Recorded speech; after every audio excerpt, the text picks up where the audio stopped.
Hey everyone, welcome back to Revenge Reloaded.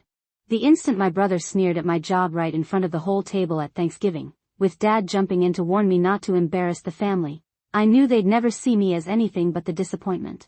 What they had no clue about was that his new girlfriend would pull out her phone moments later, hit play on her favorite podcast, and fill the room with my voice, turning their laughter to stunned silence.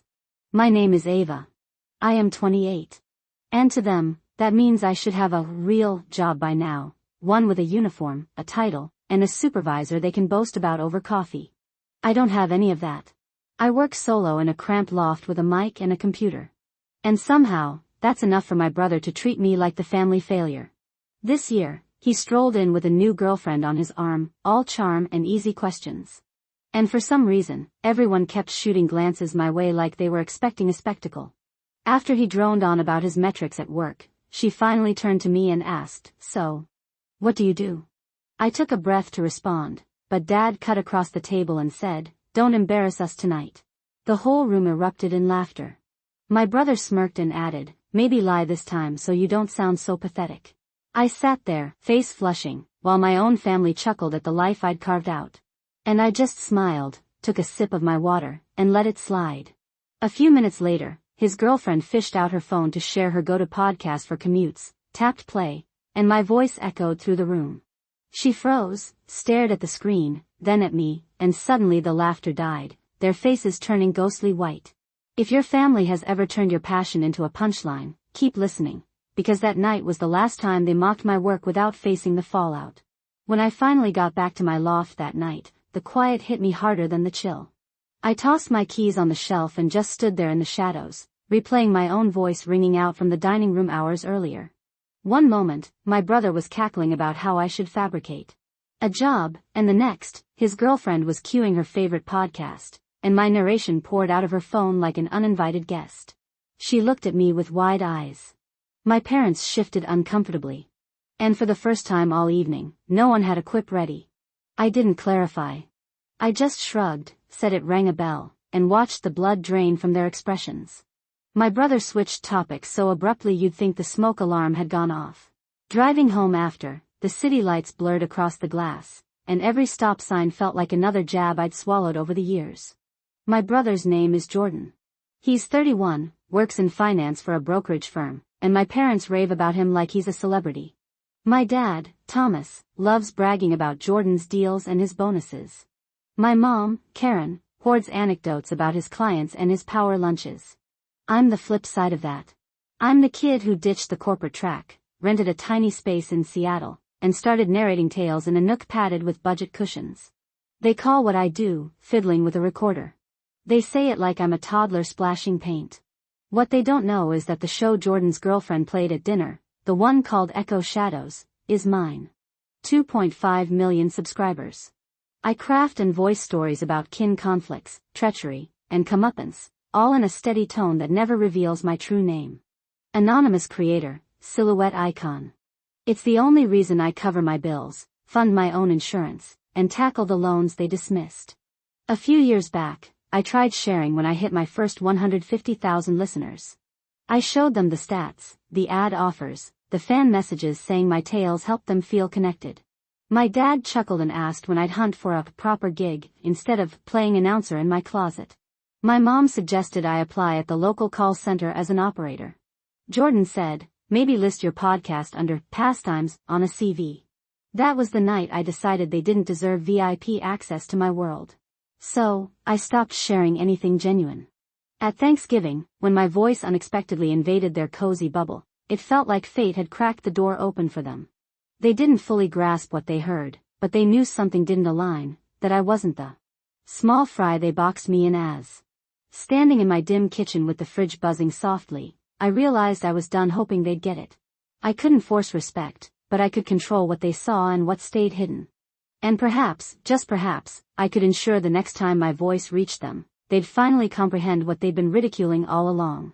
The days after Thanksgiving, I did something new with my family. I went radio silent on purpose. No check-in texts about safe drives. No memes in the group thread. When Mom messaged about leftover pie and how I should swing by for some, I left it on read. Instead, I channeled it all into the life they refused to acknowledge. My mornings in Seattle always kick off the same: up before dawn, brew a cup of instant joe, and perch at my desk by the pane with a pad. The town's still drowsy, and that's when ideas flow best. I map episodes, flesh out arcs, and sift through listener submissions, folks wanting me to spin their tales. People email from everywhere. A guy whose parents stole his savings. A woman whose siblings shunned her choice in love. A teen whose aunt belittled her poetry until it won awards. I tweak names, settings, twists, but the emotions stay raw. Around 10, I slip into my recording spot, mic close, and let my voice weave strangers' hurts into something digestible. Even, composed, nearly comforting. You'd never suspect the speaker once drove home from Thanksgiving with her fists clenched so tight she bruised her palms. That week, amid the usual fan stories and ad pitches, an email landed with a subject that made me pause: exclusive anthology offer from Wave Sound Media. Wave Sound is a top audio platform, the kind that splashes ads on buses and podcasts. I opened it and scanned twice. They wanted to craft a limited anthology under my Echo Shadows brand about kin pressures and the price of being the misfit. They'd caught one of my recent drops about a girl whose folks mocked her path at a holiday meal and said the feedback was massive. They offered 12 installments, creative reins mostly mine, and a payout that made my pulse race when I crunched the figures. I stared at my display, thinking of Dad griping that I didn't have a superior. If only he knew I was about to ink a deal with clauses thicker than his first contract. I replied, aiming for casual, and set a video chat for tomorrow. When the Zoom fired up, my cam off and my icon hovering, the Wave Sound crew was all enthusiasm. They addressed me by my handle, respected my privacy, and raved about how listeners latched onto my tales because they felt validated. They pitched a name for the anthology: Kin Ties. I dug it. As they chattered on release timelines and joint promo, I couldn't stop picturing my family's table, my brother's smirk, and my dad's voice telling me not to shame them. They'd just gifted me the spine of a whole anthology. One producer noted they were scouting sponsors who championed self-value and firm limits. I nearly chuckled. My phone vibrated on the desk. A fresh email. This from a label I knew, a wellness brand doing massive online drives. The sender was a marketing lead named Haley Brooks. She gushed over my channel and wanted to chat about a potential tie-up for a spring push on self-worth and ditching toxic vibes. The name struck like ice water. Haley, Jordan's new girlfriend. At Thanksgiving, she'd casually mentioned marketing for a wellness line in Portland. She hadn't connected me to the podcast when she played it at dinner, but clearly she was a listener. Now she was emailing the voice behind it. I leaned back and absorbed that. My brother's girlfriend was a fan of the hobby he mocked minutes before. She was so engaged with my work she was building campaigns around themes I voiced. I typed back, agreeing to a call. Kept it pro, no hint I'd seen her carve the ham. No hint she'd watched my family treat me like a joke. As I delved deeper into the world that valued what I did, my parents' dining room shrank in my rearview. The silence from my family over the next 3 weeks was almost comical. They must have felt my pullback, but didn't probe why. Mom sent a few notes about holiday plans, hinting Jordan might bring Haley again. I replied brief and polite. Not sure yet. Busy with projects. Dad called once, clearly aiming to gloss over Thanksgiving like it was nothing. I let it ring to voicemail. On the message, he sounded irked but tried to mask it. He said, I shouldn't take things so seriously. He reminded me family is all you have. I deleted it and returned to polishing a tale about a woman who stopped family visits because they dismissed her like a failure. Sometimes fate has a wicked wit. While my parents plotted another flawless kin gathering, I was taping the debut episode of Kin Ties, a yarn opening with a brother mocking his sister's path across a laden table. I altered details enough to shield myself, but the core rang true. It wasn't spiteful. It was just honesty voiced calmly, released to an audience that got me better than my kin ever bothered to. When Wave Sound dropped the first installment, the response was instant. Comments flooded from folks who'd endured the same in their homes. The episode climbed charts.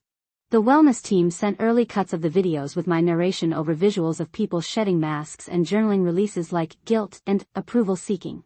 The first time I heard my voice say, "Kin is chosen," over their logo, I thought of my dad telling me I shamed them.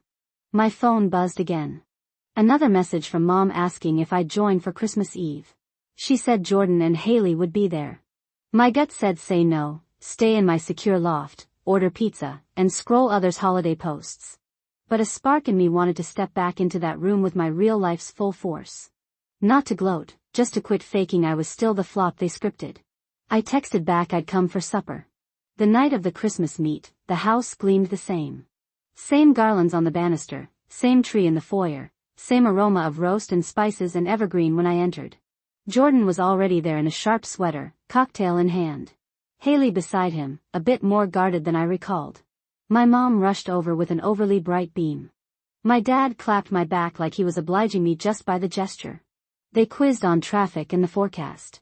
Nobody touched Thanksgiving. Nobody touched the instant my voice had boomed from Haley's phone. At the table, Jordan slid right into his star role. He droned about his client wins and his targets, about how he was eyed for a senior slot next quarter. My parents lapped it up. At one point, he smirked and asked how my little audio gig was faring. My dad chuckled and said, still toying with that recorder up in Seattle. I was about to reply when Haley set her glass down gently and looked right at me. Actually, she said, I've been meaning to thank you. Her tone sliced the chat so cleanly even the fire in the hearth seemed quieter. My mom frowned puzzled. Jordan glanced between us. Haley continued. Your narration has been boosting my team's metrics for weeks now. My dad blinked. What? She grabbed the remote and aimed it at the TV in the den. I'd noticed earlier they had some holiday special murmuring in the background. Haley switched to a streaming service and pulled up the WaveSound homepage. Right there on the banner was the promo for Kin Ties with the Echo Shadows icon and a tagline about snapping toxic chains. She cranked the volume and hit play. My own voice flowed from the speakers, steady and composed, reciting the opening of the series.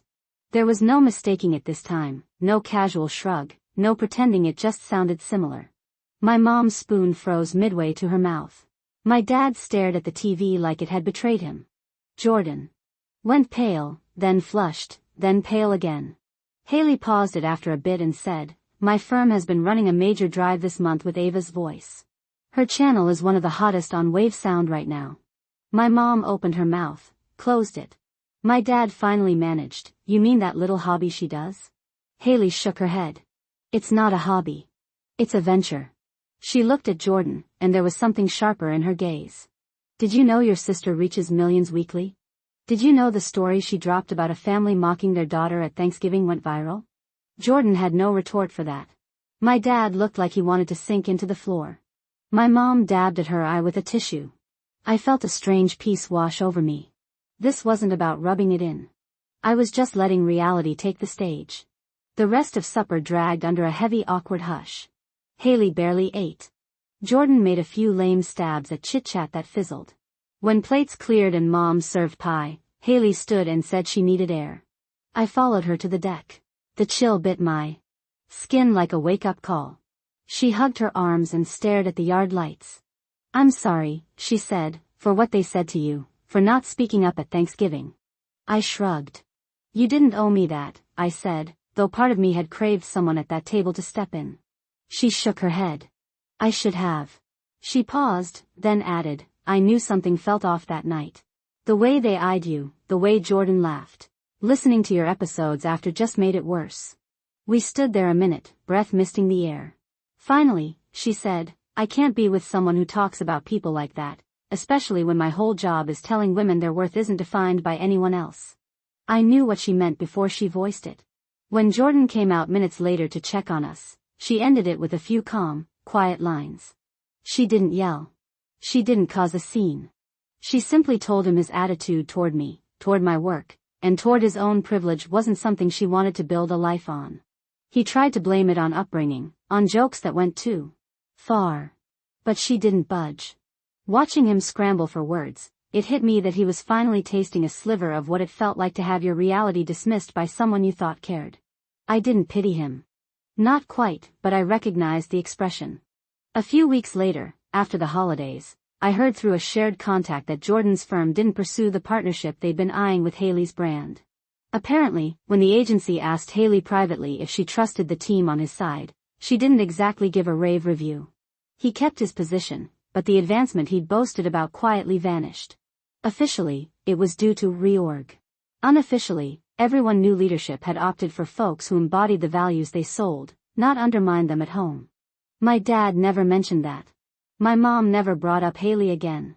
But the next time my channel dropped a new Kin Ties episode, I saw 2 new subs with names that looked a lot like Thomas and Karen. A few months passed. I upgraded to a slightly larger loft with a real workspace instead of a corner desk. The Wave Sound anthology wrapped its run and got renewed for another. The wellness campaign snagged an industry nod for narrative, and they asked me to helm their next.